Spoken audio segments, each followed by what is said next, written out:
একটি প্রবাসী জীবন কাহিনী তুলে ধরলাম। সবাই ভাই ভাই মিলে চলতে হয়, বন্ধু মনে করে চলতে, সবাই মিলে একসাথে থাকতে হয়, তারই নামই জীবন, প্রবাসী জীবন। একজন প্রবাসী ভাই প্রথম অবস্থায় আসলে কি করতে হয়? একটি রুমে 7 জন আছে, 7 জনের মধ্যে একজন প্রতিদিন একজন করে রান্না করতে হয়। তাই করে 7 জন 7 দিন রান্না করতে হয়। সকালে কর্মজীবনের জন্য প্রস্তুতি হতে হয়, সবাই একই সময় কর্মস্থানে যেতে হয়। তার জন্য সবাই টয়লেটে সিরিয়াল ধরে থাকতে হয়, কারণ কেউর সময় নাই।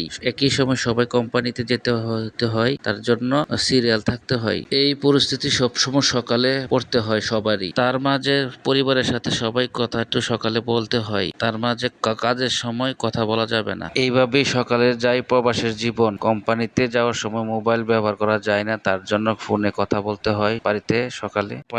কোম্পানিতে যাওয়ার সময় এমন থাকে সিরিয়াল, আবার কোম্পানিতে আসার পরে বাথরুমে এভাবে সিরিয়াল থাকে। প্রবাসী জীবন এভাবেই চলে যায়, কারণ আমাদের কর্মজীবন অবস্থায় দিনগুলো চলে যায়। সাপ্তাহিক ছুটির দিনে মার্কেট বা বাজার করতে হয় এবং কাপড় চাপড় কিনতে হয় এবং বিভিন্ন জায়গায় ছুটি কাটানোর সময় মার্কেট করতে হয়। বছরে আসে 2টা ঈদ, ঈদুল আজহা, ঈদুল ফিতর। এই ঈদে বাবা মা ছাড়া ঈদ করতে হয় প্রবাসী জীবনে।